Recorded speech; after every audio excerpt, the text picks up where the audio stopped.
Look, folks, it is just coming up to 5 p.m., so I think we should probably make a start. For regular watchers, hello again. And for first-time viewers, big welcome to the show. This is live in the Splash Zone, where we bring you the latest and greatest in all things oceans, live from our living room straight to yours. My name is Tina, and I'm your landlocked host. And today I'm joined by Wade and Robyn Hughes. Wade and Robyn, do a wave. There they are. So Wade and Robyn, they are very special guests. They lead the kind of lives that I think most of us would be envious of.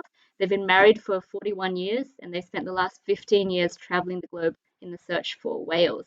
They are life partners. They are work partners as well, having co-written this book right here, Looking for Whales, and they're photographers and conservationists. So Wade and Robyn, welcome to the show. Thank you. Thank you. So Wade and Robyn have brought along their photo collection, which is full of stunning images, which we'll get to show in just a second. As always, you're welcome to ask any questions you like during the show in the chat log. We have behind the scenes Dirma and Rob will be combing through and bringing the very best questions up for Wade and Robyn to answer live for you in the course of the show. I think we'll just get started. So obviously the book is Looking for Whales, and we're here to see pictures of whales. But Wade and Robyn, I have a bit of a bone to pick with you, because I think the very first photo in your presentation, not whales at all. No, indeed not. Elephants, indeed. And why would you be surprised? Explain yourself. This is absolutely scandalous. Okay.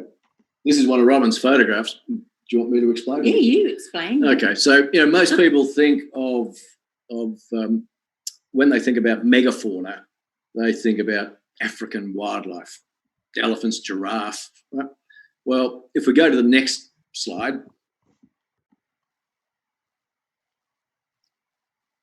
this is real megafauna. So that's a whale on the right-hand side, and there's a person in there with the whale. Is that one of you? Yeah, that's the only photograph you'll see of a human being in the water in this presentation. That happens to be me. It's in there. It's a Wayne Osborne photograph. It's in there to show scale only. And what I've done with the wonders of Photoshop, I've been zooming across the African with one of Robyn's photographs, and you can see the same size figure in relationship to those three elephants. We will come back to elephants later on, because there's some interesting comparisons to be made between elephants and sperm whales.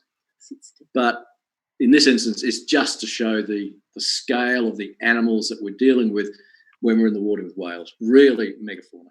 So I do have to ask, how big is that elephant then? How big is that? Is that a sperm whale?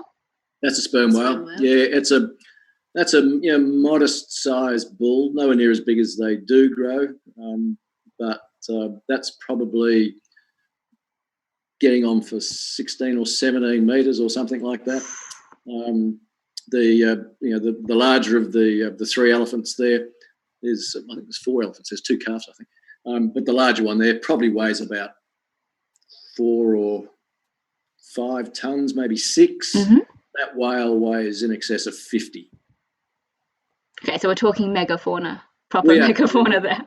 And that's part of the just hypnotic attraction of these animals, the sheer size. But there's a lot more to them than just size, as we'll discuss. So we can go to the next slide. This is that one there, I think. Does that say converging interests? It does. Oh, good. Okay, so we're doing well so far. This slide's by remote control. This is what drove us into working with whales. We've been interested in photography and wildlife for a long time. Whales became an intriguing possibility, and it gives us a chance to operate in the space between art and science. And if you look at what one of the scientists in the 17th century said, René Lasson, he said, what an impenetrable veil covers our knowledge of cetacea. Groping in the dark, we advance in a field strewn with thorns. That was in the 1700s. Nothing's changed. Studying whales is very difficult, very costly. They live in a vast, hostile environment. So that's a real challenge. Then from a photographic standpoint, there's a guy in the 50s in Europe and essentially the Western world, famous Henri Cartier-Bresson, who was a street photographer. and he described what the principle on which he thought a photograph capable of evoking emotion actually was based on, and that's capturing the action, the meaning, the context, and what he called the precise geometric arrangement of forms, all in the time it takes to click the shutter. Exactly. Literally a blink of an eye, blink of an electronic digital eye. Yeah. It doesn't mean you have to be quick on the shutter, but it means you have to understand what's when that decisive moment, he calls it, is going to occur. And so we went into the water to try and do a couple of things. One, capture the behaviour of whales, and then secondly, see whether we couldn't go a little step further and capture some images at least that would stand up on their own as works of fine art. Mm-hmm. So that's what this whole thing's about. Can we go to the next slide? Absolutely. This is a picture of a whale watching a vessel. I'm guessing this is not a photo with any of you in it. No. This is one of Robyn's photos. So I think it's sort of self-captioned. Robyn and I think of ourselves as extremely privileged people. Mm-hmm. We've, if you think about the population of the world, very, very few of those people on this planet, of the billions of people on this planet, will ever see a live whale. I haven't seen one. Okay. Absolutely not. Yeah. I think chat log, if you've seen a whale, out yourself. If you haven't seen a whale, just stay silent. I'm going to guess there's going to be a wall of silence in the live chat as well. Well, thankfully today, with whale watching, more and more people are able to get to see whales. But most of the people who get to see whales will see them from a distance. Mm-hmm. Like this.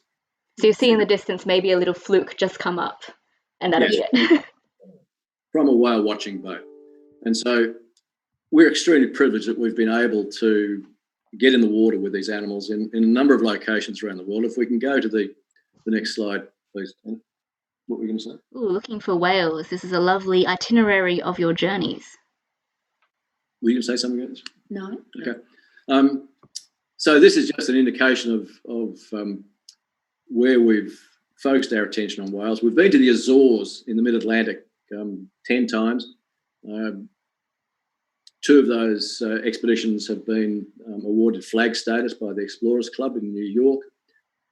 We've been to Alaska and Tonga and to Norway and to, of course, in Australia. Mm-hmm. The blue lines represent what we call wet trips. So we're in the water, and the yellow lines represent expeditions where we've worked from the boat, either a public boat as we did off Bremer Canyon, looking for orca out there, or from a private boat in Exmouth Gulf that was engaged in some whale research there, and from a charter vessel in British Columbia and Alaska.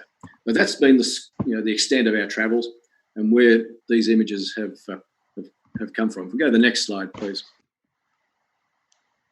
So this is our studio, and this is on an idyllic day off the Azores, mid-Atlantic.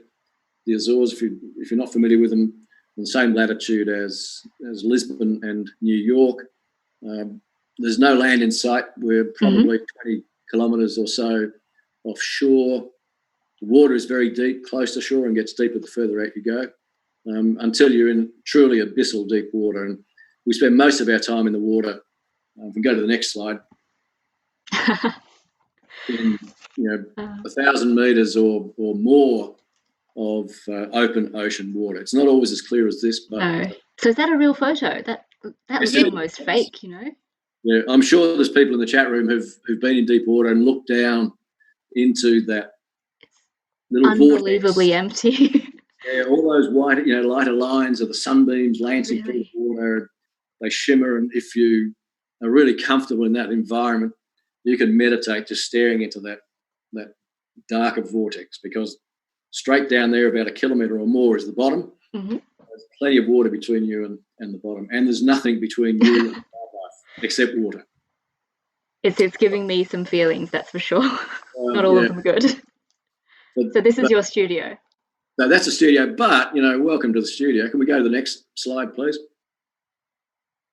it's not all beer and skittles. You know, if you start with a black and white shot and we go clockwise around, that's on a really cold and grey day off the Azores when we really should have been in our stone cottage, slugged up and warm, drinking a glass of red wine.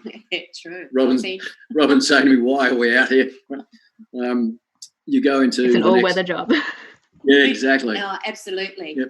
Or you get these days on the next shot to the right where the whales don't turn up, and so you're doing endless hours, sometimes days of whale waiting, as we call it.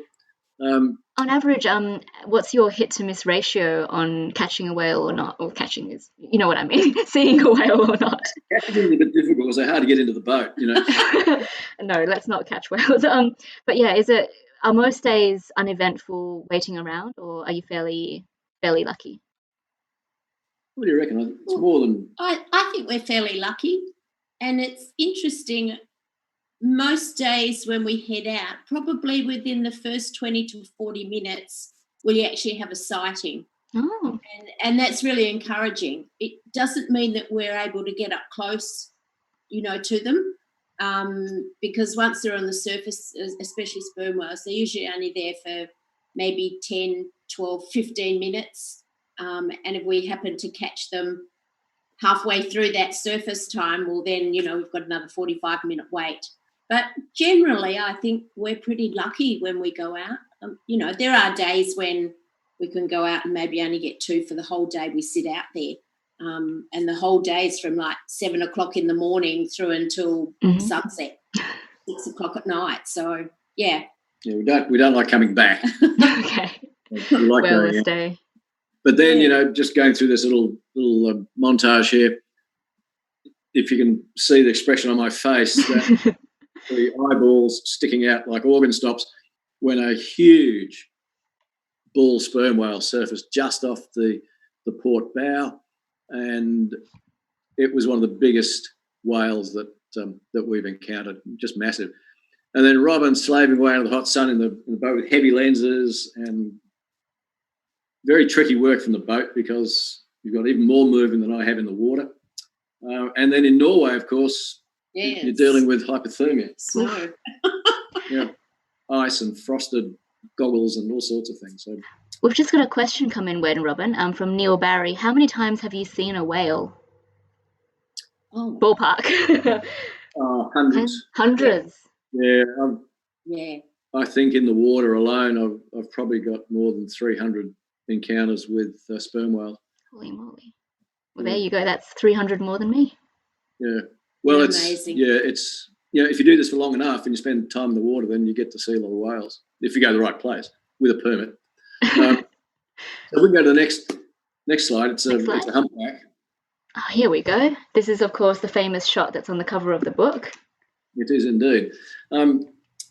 We'll start talking just a little bit about humpbacks and then sperm whales.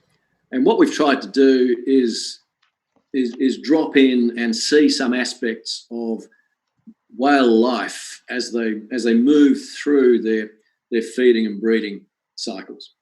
And so it's very hard, if you're interested in humpbacks, to go and spend a lot of time working with southern populations of humpbacks in their feeding grounds, because that's Antarctica. But you can do that in the northern hemisphere, in the northwest Pacific, which is where we chose to go. And we worked from the boat there. Most of these shots that you'll see coming up now are Robyn's, but we wanted to get some shots of humpbacks feeding. So we can move through these. We'll just comment briefly as we go through, but we'll just show you the northern hemisphere feeding shots. But maybe just explain about this one as well. Okay. How it sort of cruised past. So. Yeah. Okay. This is a fairly close encounter with a mother humpback, and we'll talk about this a bit more as we talk about being in the water with whales and their young. But it's the adults generally need to know that everything's okay, because the calves will generally want to come. They're so curious, they're like kids. So it's always the mother that dictates how these calves will engage. And this particular whale is making a couple of passes very close to check me out. And having satisfied herself that I probably wasn't big enough to waste digestive juices on, and posed no risk to her calf, she simply went back into repose, and we had some, lovely time, limited time, but lovely time with her and her calf. So you had the mum gave you a once over and you were approved. You've got your permit to play with the calves. Yeah, exactly. Yeah. You're allowed. From a photographic standpoint, I don't know how many photographers we have in chat room, but just out of interest, this was the one day that I took a punt on a lens. I thought, I think there's some portraiture to be done to go in with a short telephoto lens. So this is still the cover photo, right? Yes, it is. Okay. Yeah. Just put that one back up. This is also the image that the Natural History Museum selected and sent off around the world as part of its exhibition. But I had this 24 to 105 mil zoom lens, and I didn't have a focusing ring or a zoom ring for it, so I duct taped it in the ring that I did have. And when I turned up at the boat, a couple of friends who know about these things said to me, "What is that?" So I explained, and they went, that ain't going to work. Well, now both those friends have got the same lens, so this gave me the chance to do these wonderful, intimate portraits of these just amazing animals and capture some texture. So anyway, that's the story of that humpback. Mm-hmm. So we'll go to the next one. We've got a few now, photos that are a little bit further away, I think. I've got a photo of just a little whale way in the distance there. We do. Whereabouts is that? It's in Alaska. Alaska. Yep. So this is the inside passage of Alaska. You might want to describe what it was like up there in that. I can't even see it. There it is. It's right there. Believe me. It's right there. It's a solitary humpback making its way through the inside passage of Alaska. Well, I mean, it was serene. It was really quiet, and it was a calm day. That was a solitary that we saw. That then, I don't know the next shot in next here. Next slide. Yep. But then we were just absolutely surrounded, and there must have been about 60 humpback whales in this shot. So is that if you were to count the little, are they puffs of air? Yeah, they're all blowing. Oh, they're all blowing. So we thought there were about 60, and the day just unwrapped, I guess. Or I mean, they stayed. There was obviously a very rich feeding ground for them, and they just stayed around us the whole day. We were on a very small wooden classic boat. I think there were only 6 of us on board. Outnumbered 10 to 1 to whales. It was just a magic experience just to be so close. You could hear them, the force of their blows, and then it echoed, from the ones that were up close to us to the ones in the distance. You could just hear. Oh, it was just fantastic. If we go to the next slide, Tina, that. Oh, nice and close shot. Yeah, as Robyn said, you hear them. They're like. Can you do this? I don't. That's it. That's what I'm. Oh, sorry, I didn't realise that Wade was talking about. Yeah, but I don't know anybody. Group of 60, is that quite common for that many whales to gather together? Well, they're feeding. They're humpbacks. They're not living together. They're solitary whales, and they just happen to be sort of feeding in a group. We'll come shortly in the next couple of slides to a collaborative humpback feeding, but in this case, they're all singly foraging. Yeah. Yep. And as Robyn said, they're all around us. And when one surfaced close to the boat and just exhales, I've never known anybody who's heard that up close and not got goosebumps. It never wears off. But you also get the smell. You get the smell of the whale. Yeah, regrettably you do. Yeah. Right, I got to describe this. So what does it smell like? What's the bouquet? It's obviously fish. Okay. Yeah, and it's Well, it depends which end it comes out of. Well, I'm talking about the blow. Yeah, yes, right. The blow. Yeah. But it's almost like stale. It's not a beautiful fresh smell, but it is amazing, isn't it? Yes. Yes. I suppose they are living animals. It's a good reminder that they're real in front of you. They are right there. It's tangible in the air you breathe. Oh, Yes. absolutely. Yeah. Absolutely. Fantastic. So we've talked about solitary, foraging in large numbers, but let's look at some collaborative work by humpbacks. Now that's a lot of humpback mouths we've got on screen. Yeah, they're humpbacks in a forest. Yes. And they're bubble netting. And so I think most people know what bubble netting is, but just if anybody doesn't, we have some humpbacks swimming in circles, blowing bubbles that surround and confuse, because fish are easily confused schools of prey fish. So in this case, herrings or sprats or something. And then as those bubbles rise and the fish get compressed by this curtain bubbles, the whales rush up in the middle of that circle of bubbles and engulf the prey. It's the most amazing sight. And if we go to the next slide.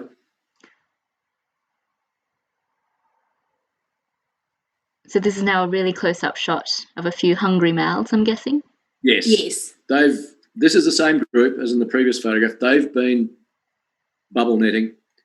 They've collaborated in doing so. You can see the whale and on the far right with its throat distended. That's just ballooning full of water. They'll eventually squeeze that water out, and the baleen you can see in their jaws, the fringes of baleen, they will filter the food from the water, and that's how these filter-feeding whales, the baleen whales, eat.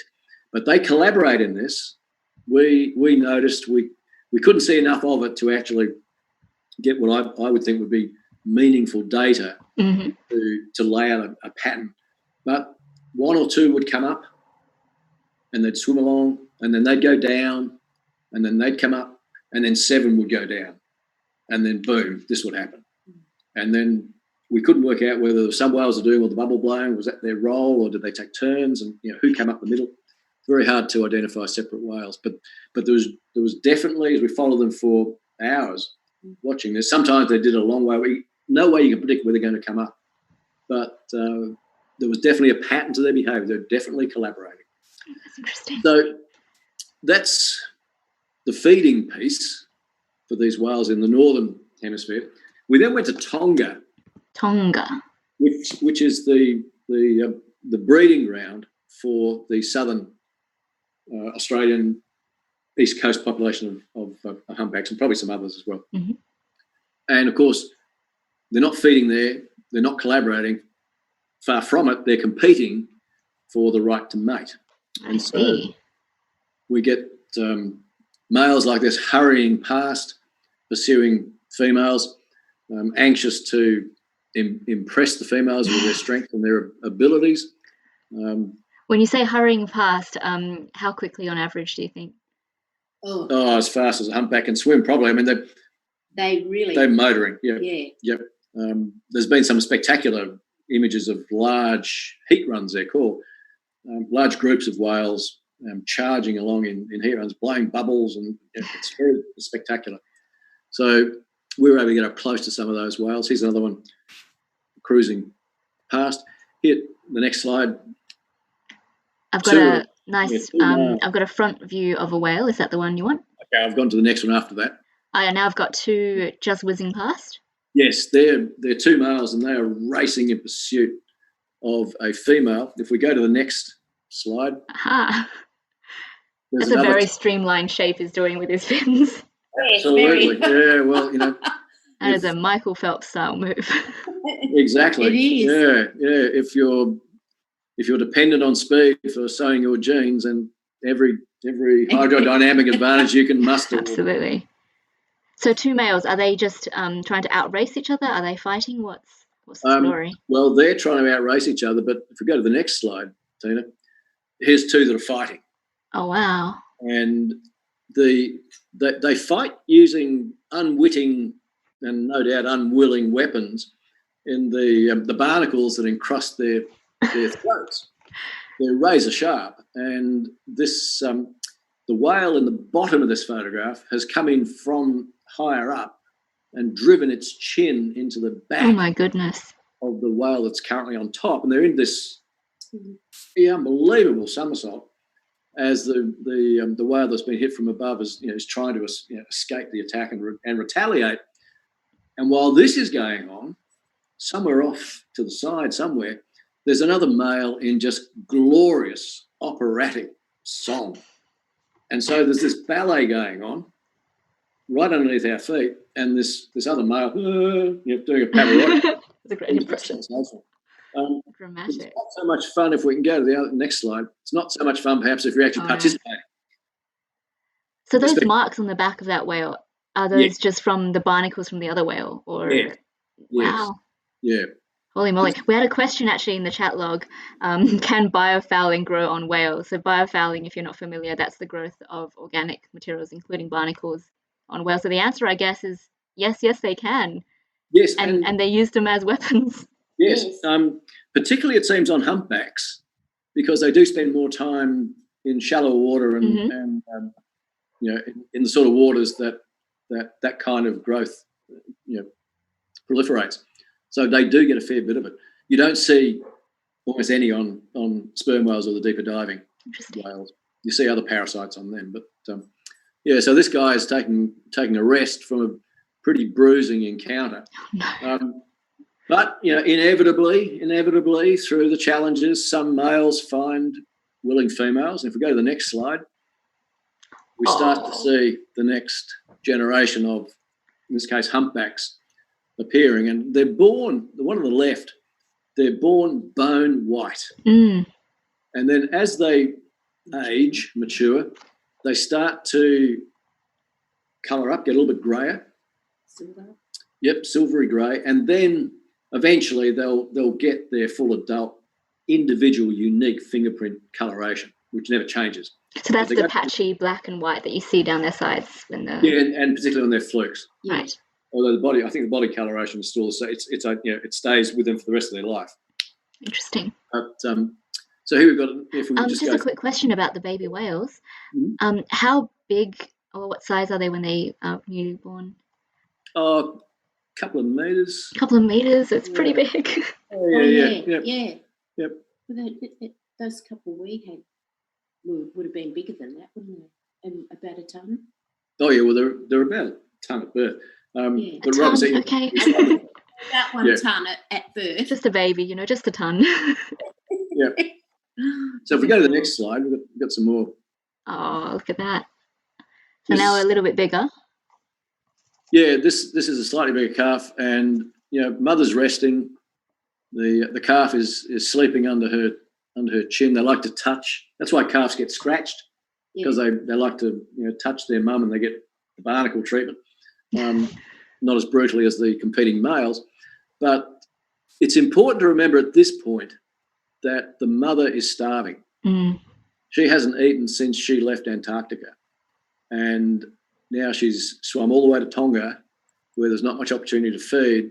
She's given birth, and now she's having to feed the calf from her own reserves. And she has to weigh up in, I don't know how they do this, but they have to weigh their own ability to retain enough energy to get themselves and their calf to Antarctica. And so if they leave Tonga too soon, the calf won't be developed enough and the calf won't make the distance. It'll perish. And if she leaves it too late, then she'll run out of energy herself before they get there, and they'll both die. So it's one of those amazing things. It's not only the longest mammal migration on the planet, but it's also one which involves just extraordinary balancing of resources. So we go to the next one. Sorry, I've got to do it too. This one's beautiful. I love the sunbeams just coming through at an angle there. Yeah, well, this is a calf that, because they can't hold their breath as long as mum, who's still asleep. Oh, she's still asleep. So they come up and frolic a bit and they'll explore, but then they'll go back down and stay in repose under mum. Well, quite often when they've gone up to the surface, it's when they're on their way back to mum that they actually come away from her. They sort of feel a little more game, that they might come over and investigate others. Yeah. So we get a little bit of free play when they're not really being watched, don't we? Yeah. Here's one of our favourite shots. I'll let Robyn explain how this happened. This was amazing, and I don't think I've ever cried underwater before, but I did on this one. The young calf was underneath and needed to go up the top to get another breath, and we'd seen it come in, so it came in from underneath, nestled under mum, and she brought her pecs down and hugged it. And the little one needed another breath, so it gave mum the sign, and she opened up that left pectoral, and the baby just came out and slowly swam past us. We weren't very far away from it, and slowly swam in front, up the top, took a breath, and then came back down. And luckily with this one, we just got a little bit more free time with it before it just went and nestled back in again. And it was so moving. I just couldn't believe it. Even now, when I look at it, it's just an amazing. It's just a truly amazing photo. That's a photo, but for us to be able to share it and have that experience, it was just amazing. Just amazing. Beautiful story. It was gorgeous. Okay, we'll go to the next one. Oh yeah. So slightly, plumper. Just a little bit. Larger calf, and the next one. You can see the calf's got really quite grey. It's probably getting to the size where it's very close to being ready to go. Almost there. And if we go to the next one, there's a great calf. And we like to think that this is actually, it may not be, it's just a whale turning really, but it signifies the start to us, it signifies the start of this migration, this perilous migration, the first migration that the calf will undertake. It has no idea what lays ahead of it. No. So this is the first time they're doing the big trip. Yeah. Okay. Yeah. How long is that trip on average? About 7,000 k's. 7,000 kilometers. That's from the tropics all the way down to Antarctica. Yeah. Wow. Okay. And how long does it take? Well, some months. Months. Yeah. I can. And mum has to fend off the other perils of the ocean. Yeah. So she's got a big job to do, given that she's really starved herself to feed the baby.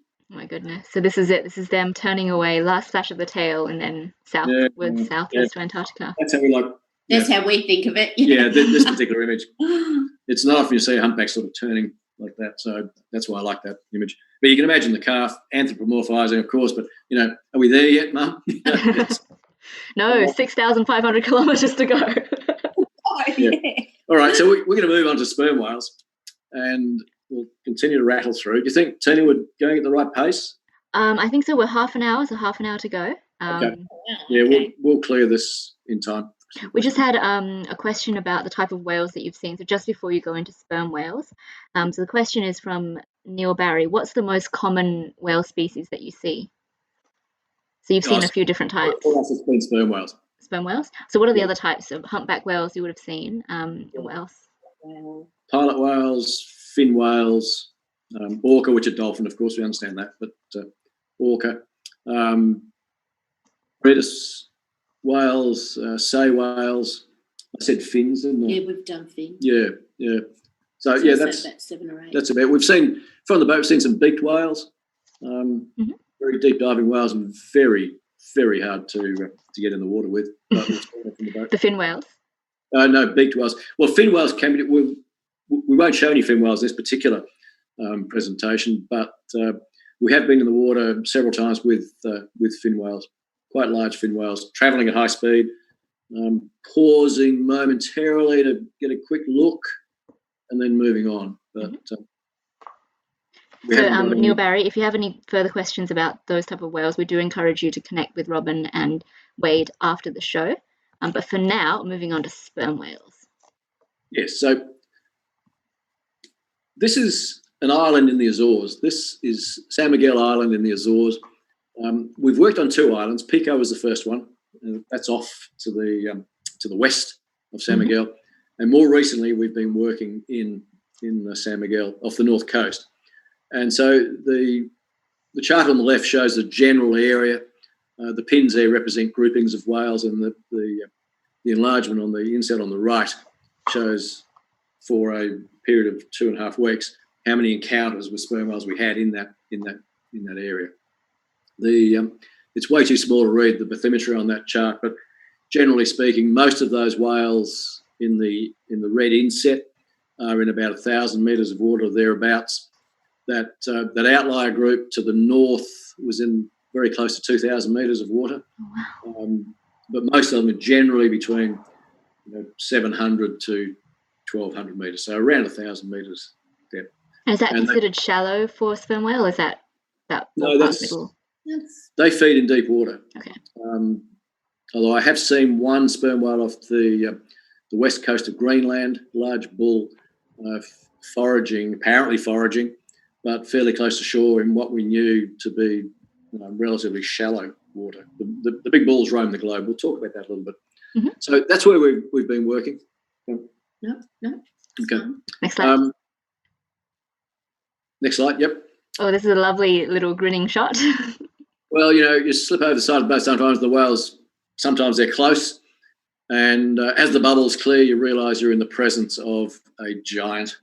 No other way to describe it. And that, when they're looking at you, that certainly attracts your attention. It gets. This is what we live for. Let's go to the next slide. We can see classic adolescent shape. Sperm whale shape, just gorgeous, beautiful, streamlined whale. They don't have the big pectorals that humpbacks little have. fins there. They don't have these little paddles. Yeah. just on the side.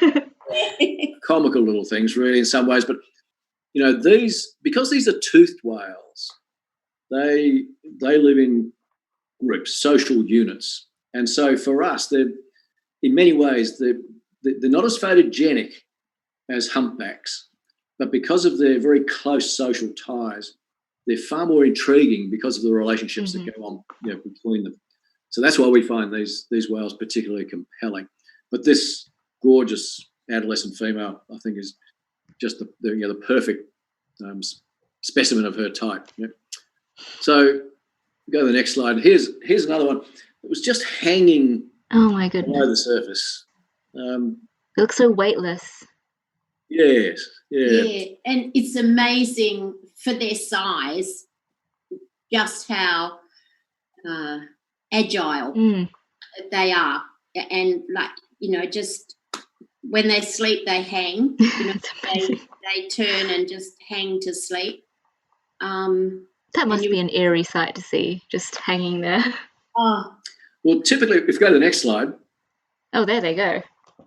Typically, this is what an approach by a group of sperm whales can look like. If you imagine you've been in that blue, hazy water, and you can hear the whales clicking and calling, but you can't see them. And then eventually, if you're lucky, they'll appear, and they'll approach, and they'll become indistinct, hazy shadows, and then eventually they'll materialise into these sentient beings that hopefully slowly rising out of the murky depths. Oh yeah, it's just if you don't get goosebumps thinking about that, you should go and get your heart checked. I definitely do. Yep. Okay, so we'll go to the next slide. We're looking for pieces that may stand up as works of art. Can you guess what that is, Tina? Well, see, spoilers, I already know, so I'll throw this to the chat log. What do you think this is? Because there's a bit of a delay, so we'll be able to play a bit of a game with the audience. I've shown it to actually a few people. I showed it to my partner, and his first guess was the same as mine, which is this is some sort of plastic, like a bit of cling wrap or something like that. And then he thought maybe it's like a part of a jellyfish or something. Maybe it's like leftovers from some kind of sperm whale meal. So is it a squid part? So I think we're going to have to, I think we'll put the audience out of their misery. What is it? Well, it's whale dandruff. It's skin. It's skin that's peeled off sperm whale. They're constantly shedding sheets of skin that look just like, as you said, sheets of glad wrap floating in the water. It's completely gross. It's one of those disgusting and yet very, I don't know, makes me feel like I'm a little bit closer to the whales. Like they're disgusting, like me. Yeah, exactly. It was actually, I was really interested in it, and if we see anything like this, we bring it back for the marine biologists that are with us on the boat. We always have a marine biologist with us. Mm-hmm. We bring them back in with us and take them back to shore as well. But do you know what they do with the specimen afterwards? Like, is there some scientific value that comes out of there? Well, it depends. Sometimes if they're collecting snippets of skin, they'll take it. Other times they can confirm for us what's on it, things like that. We took a piece of squid back one time that we found. We're trying to identify the squid. We had a photograph, which will come up shortly, of a sperm whale actually eating a squid, and I went down and grabbed a bit of it so that we could have somebody tell us what they thought it might be. So it's just trying to get some insights into what might have been going on. But if we go to the next slide. So this is an octopus, I'm guessing. It is. Nice big red octopus. It is. And this is in colour. We usually don't do colour. Yeah, we've deliberately stayed with colour with this shot because the red's so important. That's a giant Atlantic octopus, Halophoron atlanticus, and it lives in very deep water where there's very, very little light. So you can imagine in a monochrome dark where there is no red light, then red skin is going to make you invisible, which is really good if you don't want to get eaten, except there are predators down there that don't need eyesight. And sperm whales are one of those predators. All the beaked whales have got their biosonar. And so this has been picked off by one of the, we think, by one of the beaked whales. It's been bitten in the head. A lot of the organs have been taken out, the eyes and the organs inside the head have gone. And then the rest of it has been either lost to the whale or abandoned. So it hasn't eaten all of it, has it? No. Not at all, not by a long shot. And it raises a couple of interesting questions because the head has gone, and with the head's gone the beak, right? Mm. So assuming it's been eaten by a whale, then that beak is in the guts of a whale. But if you go to the next slide, we've found lots of these floating lumps of octopus and squid where the head's been taken by something and the tentacles have been taken by something, but that something is definitely not a toothed whale. So how do you know that? Okay, so let's just remember how sharply razored off those tentacles are. Okay? Almost perfectly perpendicular to the tentacle. Yeah. One big snip. Yeah. Okay, so keep that in my mind. This is a photograph of a young sperm whale chomping its way through a squid. Is that the white triangle thing just down below? In the mouth, yeah. Yes. Is that okay? Oh, so is that part of the head of the squid? Well, no, it's actually part of the mantle. Oh, the mantle. Okay. Yeah, if you can imagine, the squid head going head on down the gullet of that whale. Mm-hmm. So it's the wings of its mantle out to each side, with the head inside the throat. That's how we originally saw that whale. It came to the surface like that, so it must have caught that squid in the last minute or so of its dive, and for some reason brought it to the surface to eat. And then it gradually sank, chomping its way through it. Now you can see all the bits and pieces coming off that whale. It is not surgically slicing that bit of a messy eater. Yeah. It's that lump of white behind the whale I actually went down to get. I see. So it wasted a lot of the food. Just there's lots of enthusiastic sardines around, gathering up the bits. But that tells you that those razored off tentacles, not done by a sperm whale or by a toothed whale. So it just raises questions about how much of these animals are they actually eating, and usually they calculate the biomass that's been eaten, cephalopod biomass, by counting the beaks and looking at the size of the beaks, and from that deducing the size of the squid that's been eaten. But maybe they're not eating all that. We don't know, but it certainly seems to us that there's a lot of cephalopod parts that are not getting necessarily eaten routinely on the north coast of that island in the Azores. So I've just brought up the slide which has Dana's octopus squid on it. Yes. What were you going to say? Oh, I was just going to say the last shot was a good photo to show where the skin has already come off that whale. That's the patches. Yeah, it's not scarring on the whale. That's actually where they've lost their skin. That's the dandruff coming off.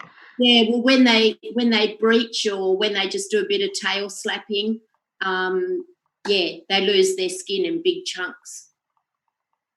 So so we go to the next slide. Yeah, that's the squid that some people that we asked to look at our photographs and consider some dimensions and measurements think it is. It's Dana's octopus squid. So it's one of the larger squid. It's not a giant squid. It's one of the larger ones. Can grow up to a couple of metres long. All right, so this is the lovely quote. So I found this really interesting. So the foreword from your book, it says, "Until I saw Wade and Robyn's images, I'd assumed that sperm whale sensing was dominated by sound and vision. But looking at these photographs, who can doubt the importance of sensing skin on skin?" So why does this open your book? It's a great quote. It's lovely, isn't it? All the work that we've been able to do, we owe so much to the scientists who we know and the ones we don't, whose papers that we've read.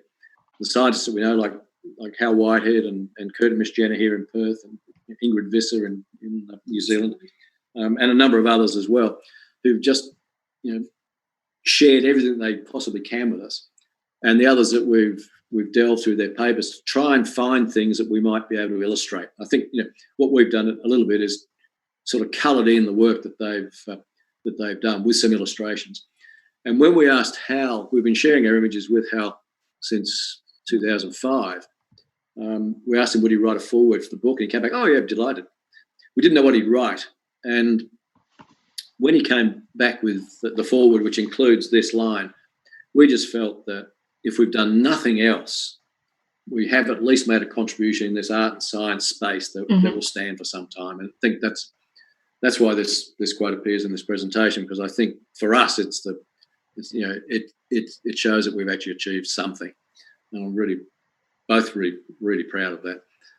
So let's look at sperm whales touching and things. Yes, this is let's do. Really interesting, I love this photo. This is a lovely little group shot. It could be like an album cover for sperm whales. Yeah, so they're in what's called a margarita, and we'll show a couple of pictures of that coming up, but they're head to head and they're chattering about something that's really, really... They're socialising. They're having a great afternoon. Yep. There was two groups that we saw come together, and by the time I could get in the water, they'd sort of got into this position, two small groups, and they're clearly... Let's go to the next slide. Oh, that's a lovely, lovely group again. So heads in, tails out. Yeah, heads in, tails out. Yeah, tails down. Yeah, it's called a marguerite, and from the French for daisy. Oh, I get it. Yeah, exactly. So heads in. Okay. Yeah. All the heads together like a daisy flower. That's lovely. And so there we are again. I was trying to get underneath that to try and get the full marguerite, the full sort of... Oh, you can really see the shape in this shot. Yes. That's a radial pattern. Lovely. Yeah. And then if we go to the next one. That's a close encounter with a tail end. Yeah, you have to really be careful of staying, watching the arc of the tails, because these things weigh tons, and they could put a dent in the fender that won't polish out without meaning to hurt you at all, But you can see the whale on the left it has its mouth open. They're actually mouthing each other and chattering. There's something going on. We had no clue what this was about. We have some ideas perhaps that it could have been, but we don't know. And we'll talk about that as we go through the next few slides. Next slide. Remember that bull that I said surfaced off the port bow? Well, this is it. And sea-worn and scarred, very large old bull. And so the way sperm whales arrange their society, it's a matrilineal society. The females live together with the young. And as the young mature, the males hive themselves off or get hived off into what's called bachelor herds. And then eventually, as they all feel their own oats, they become solitary bulls that that roam the globe. And I think it was one of those. I said I saw a large bull off the west coast of Greenland, and I think that's what probably that was, a solitary bull. And that's how they spread their genes around the ocean. So you can imagine if you've got that kind of arrangement, if a bull comes in and meets a large enough group of females, there's going to be some that are ready to mate, more than, hopefully more than one at a time. So hold that thought. I'm holding it. So okay. We're in an area where there's lots of groups of females. Along comes a big bull, right?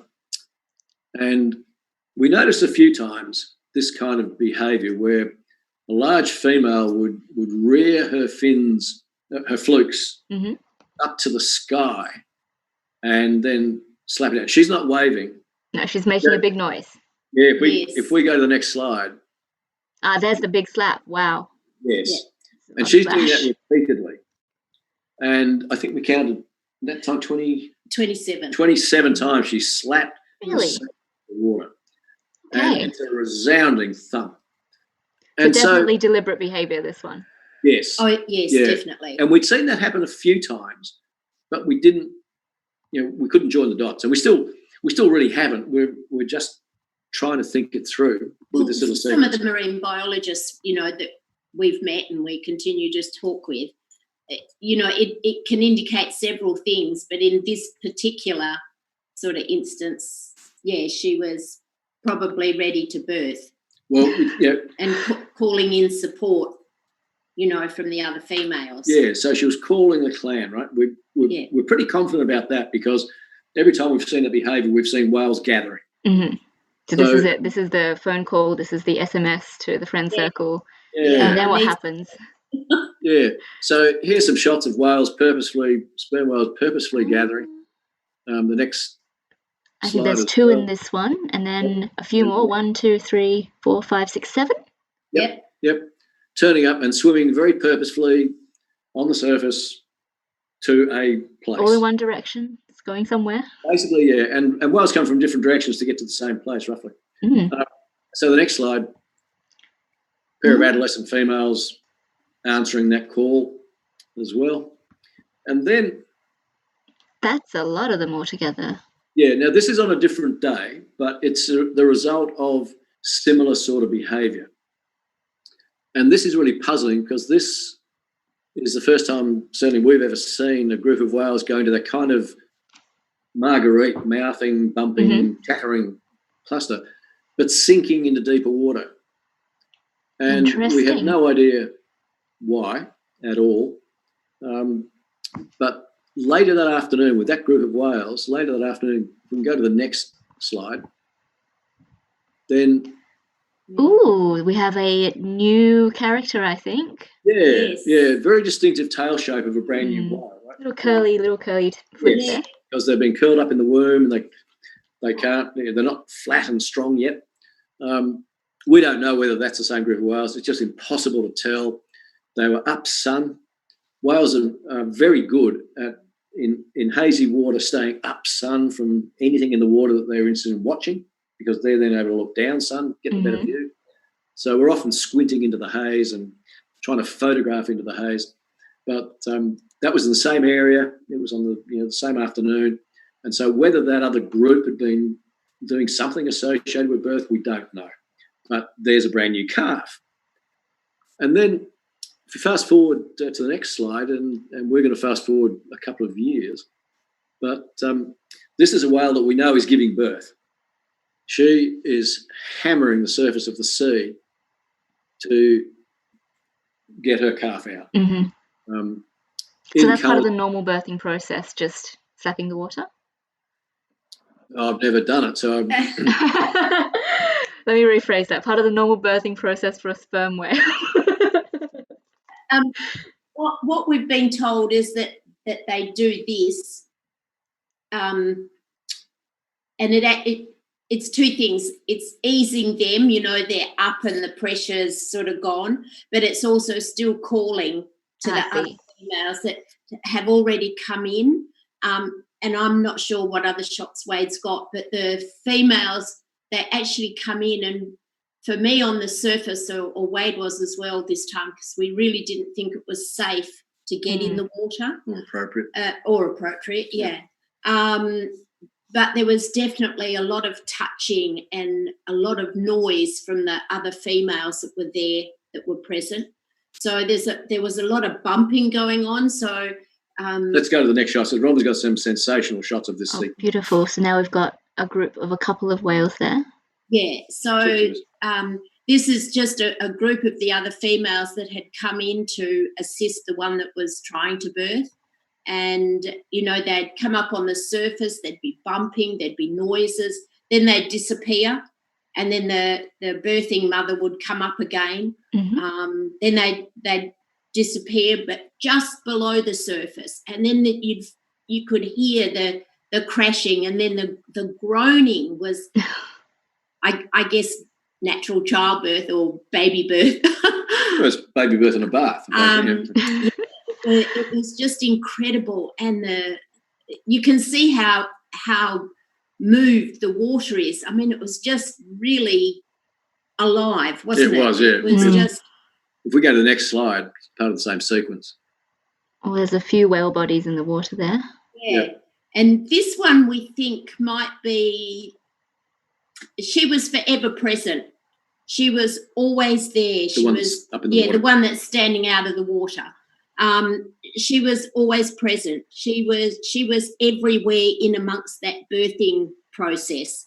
And so whether she's like the matriarch of that group that is sort of showing or guiding even the others what they do, it seems to be, from some of the marine biologists we've spoken to, that, you know, there is this leading female who assists and shows, teaches, guides.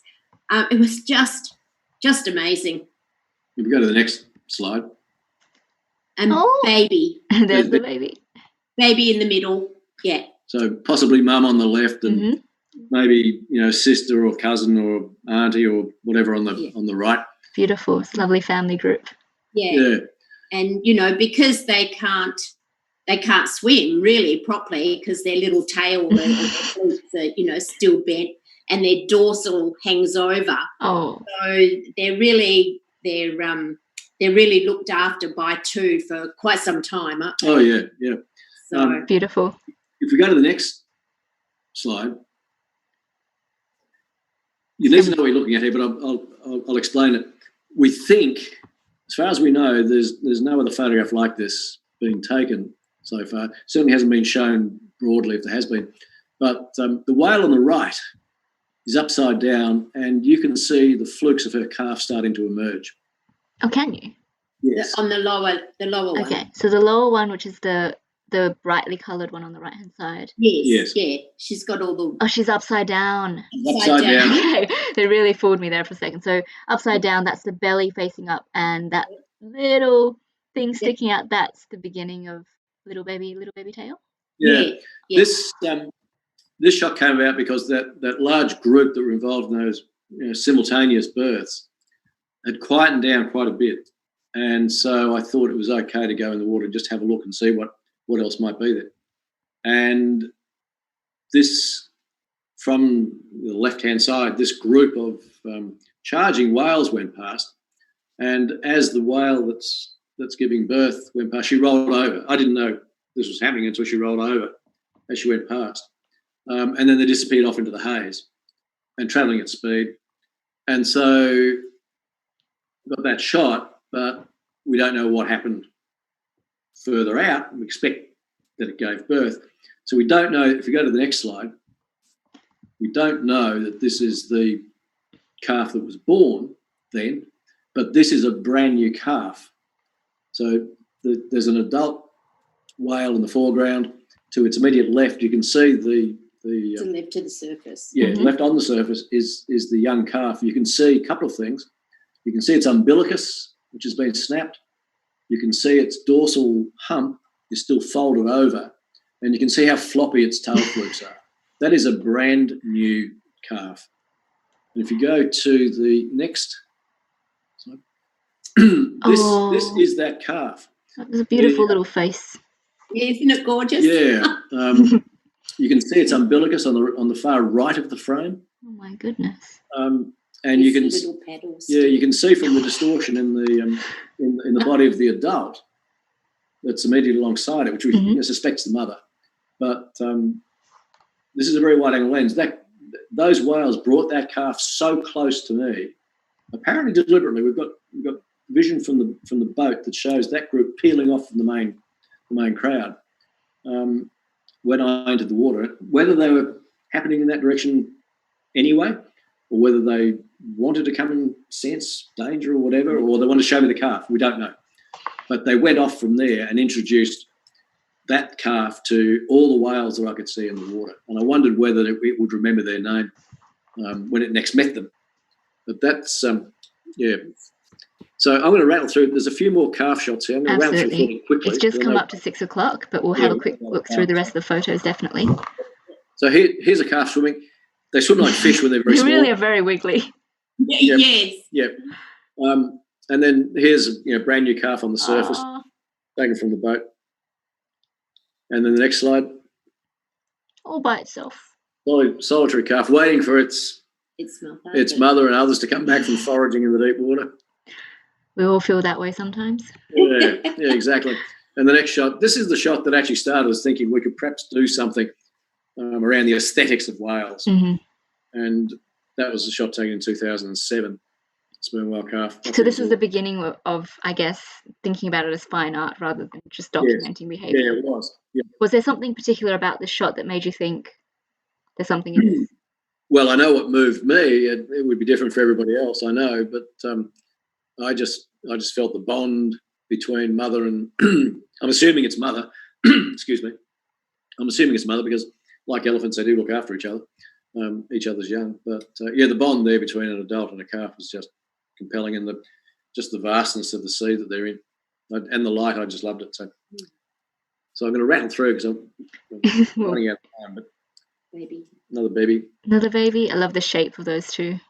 Yes, gorgeous. The silhouette is just unmistakable, isn't it? Yes, it is. Yep.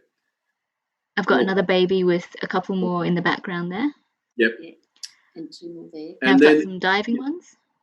Then there's this calf that is so precocious. We could talk for hours about that particular calf. An adult and an adolescent in the background that accompanied it. No, I'm going to move on from that because the video won't play here. But here's me in the water with the calf and the adolescent on the surface. The adolescent's checking out what the calf is doing. And if you think about elephants and their matriarchal arrangement, where a female elephant lives many years beyond her reproductive years. There has to be a reason in nature for that, for that organism to continue absorbing energy to stay alive. There has to be a reason, evolutionary reason for it. And in elephants, pretty clearly one of those reasons at least is the passing on of wisdom and experience and leadership. And so the question has been for quite some time: Do sperm whales have matriarchs as well as within a matrilineal society? And so here in 2005, there's a calf, an adolescent, and an adult, and they're off on what we think is the training dive. And as they started to dive, the calf saw me and wanted to come over, and the adolescent headbutted it back into formation, and they went off and did their dive. So fast forward to this guy on the left, this young female on the left, wanted to play with this new toy she'd found. The adolescent, maybe at the direction of the adult in the back, came in and moved this calf back into the group. The adolescent with a mouth open. She looks smaller than the calf. It's because the calf's got its nose on my camera housing. That's how close it is. So is this the one, am I showing the right one? The one with, let me just check the slide number. 71? 72. 72. We're moving on to 72. There probably is time to tell that story if you want to. I know it's a particularly touching and interesting story. Well, this calf, if you're on, what side are you on? 71? 72 at the moment. 72, okay. This calf just became completely besotted with this soft floppy toy it had found to play with in the water, basically. It was really, really curious. And it just wouldn't leave me alone. And this is the only whale I've voluntarily touched. And I had to touch it to actually push myself away from it, to try and get some distance between me and it with the camera. Because I'm trying to record this stuff, right? I'm not there to play with whales. They're not flipper. That's not what we get in the water for. But it wouldn't leave me alone. And when I touched it, it actually calmed down. So I gave it a rub and it rolled over on its back. And so I rubbed it under its chin, and then I stopped, and it wanted more, like a Labrador puppy. But this is a puppy that weighs, 2 tons, and got quite boisterous. And the adolescent came in a couple of times. The adult stayed in the background all the time, didn't come in close at all. But the adolescent did. And it came in once, and then there's all this chattering going on in the water, and then it went away. Is there a good shot of the adolescent coming up? Yes, we'll talk about the adolescent. We'll put that on.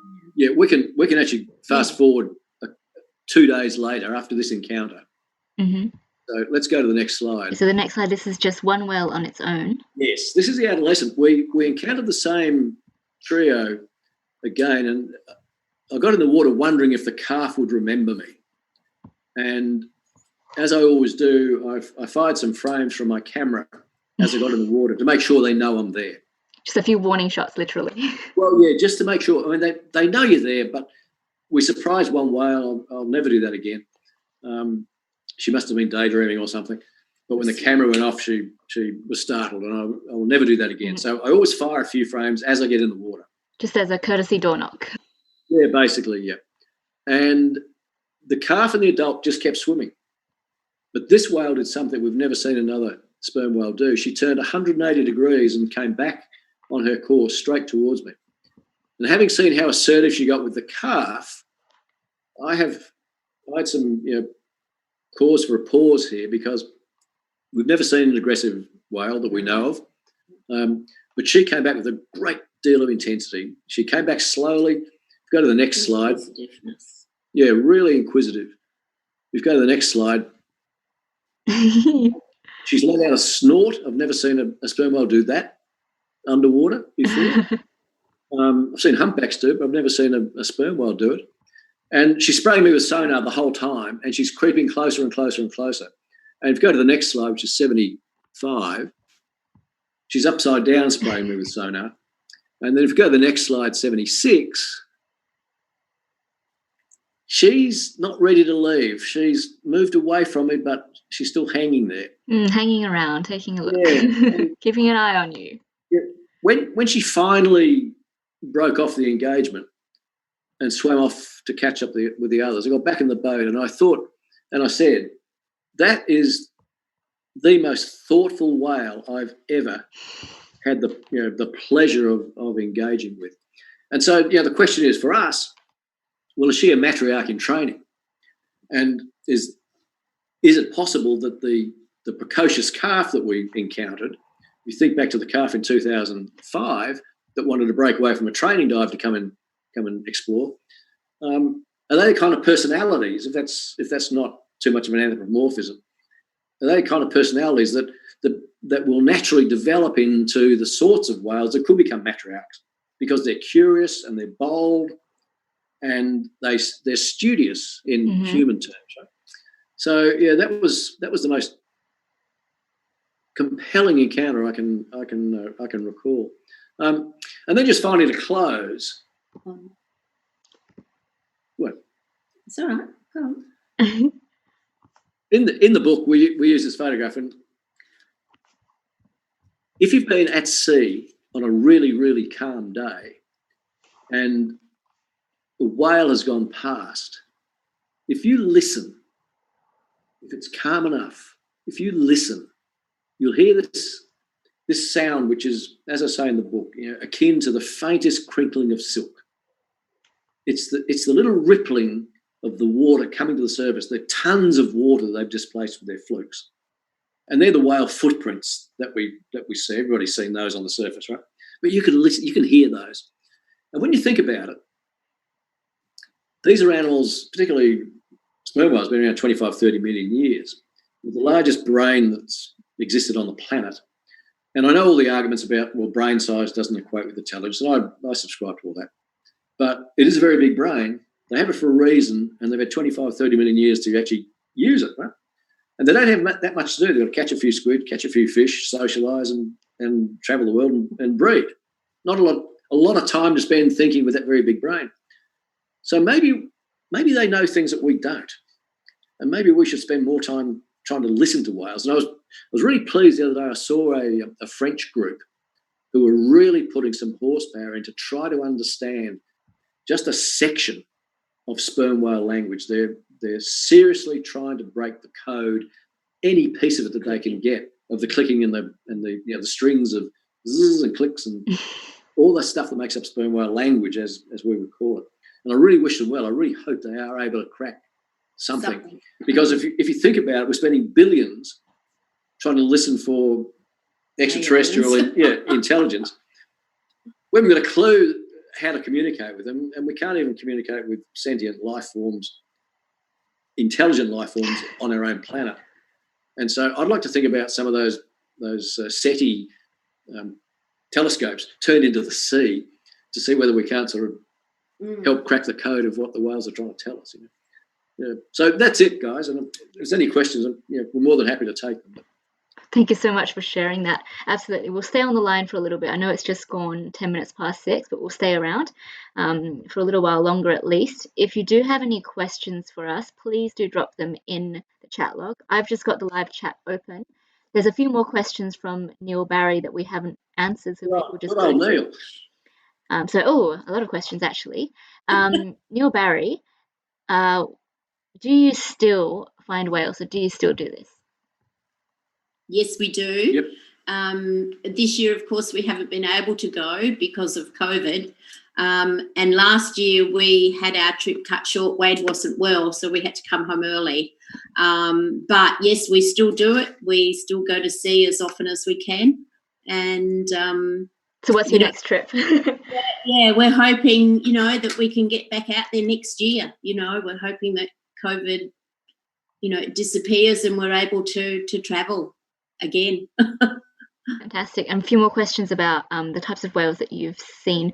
What's the most uncommon whale? So I think that's a general question about what is the rarest whale that we know of. That we've seen? That we've seen. I think generally. Or that you've seen. Oh, well, we've seen the most uncommon would be the Brutus whale. Brutus whale, but we haven't been in the water with that. No, you're right. No. Sorry. Dealing with the Brutus whale. Actually, we did. I've got one frame of it. Okay.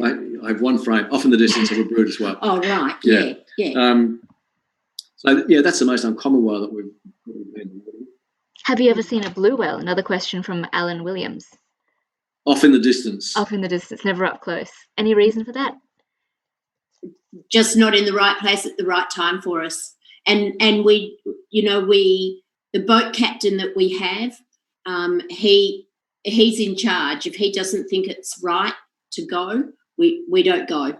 We're really under his command.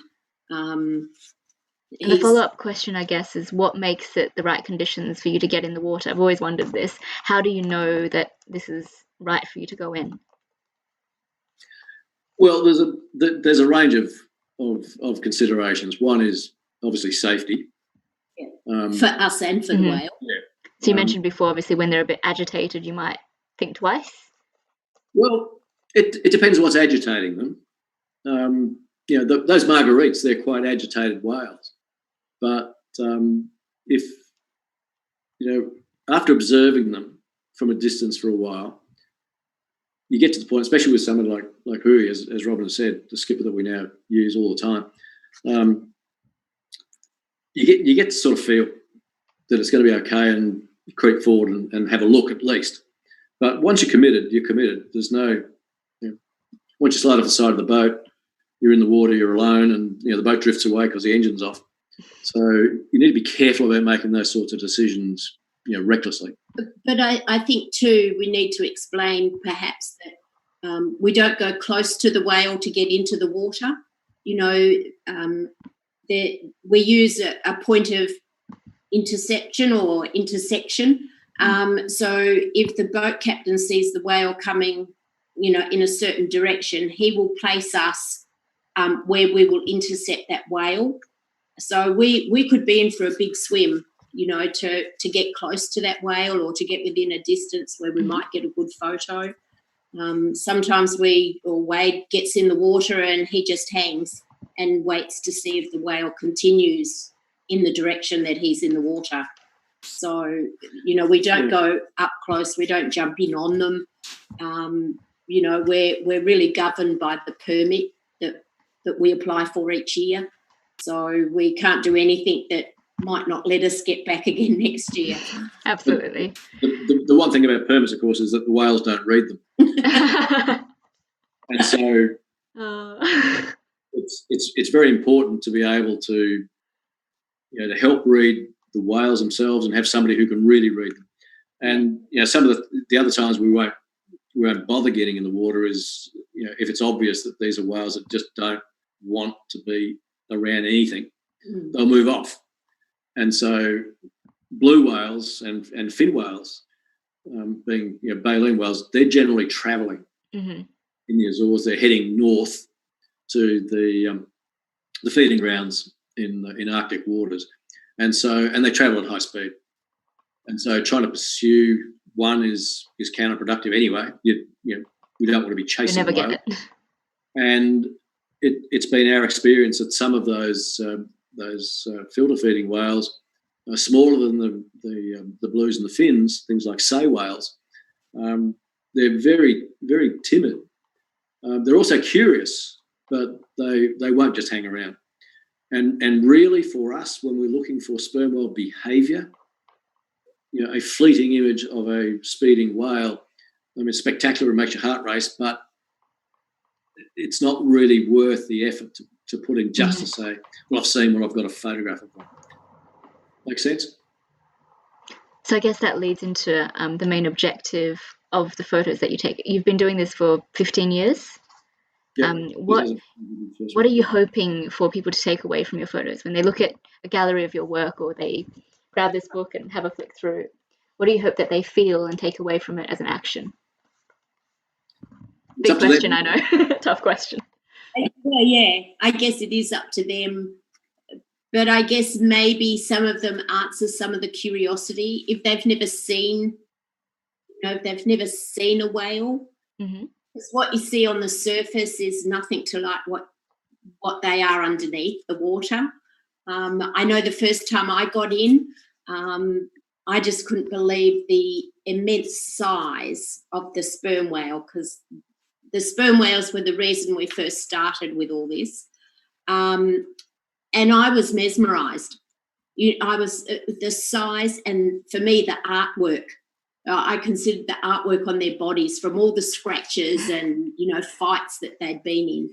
But yeah, so maybe just that for the people that haven't seen one. So some curiosity is solved. Maybe I don't know. Well, we say in the book, hopefully, if we've done a good enough job with our images and our words, we might inspire some other people to go looking for whales. And I think the more people that know about whales, the better. And the more people that meet whales, the better for everybody. It's a beautiful sentiment. I think we might just finish it there. It is now 20 minutes past 6. I know loads of you probably do still have big, meaty questions for Wade and Robyn. If you do, please do email them. I'm just going to bring up the title card with our contact information on. So this is us. More questions for Wade and Robyn. Do email them and or go to their website where you can find more of their resources, including radio interviews and other things they've done with the media, news articles about their work. If you do want to catch up with the Oceans Institute and upcoming live streams, connect with us on Twitter, Facebook, LinkedIn. Always remember to like and subscribe and comment if you can. That always helps us out. It's been an absolute pleasure to spend some time today with Wade and Robyn. And we're going to finish by just giving them a huge, massive round of applause. Thank you so much, Wade.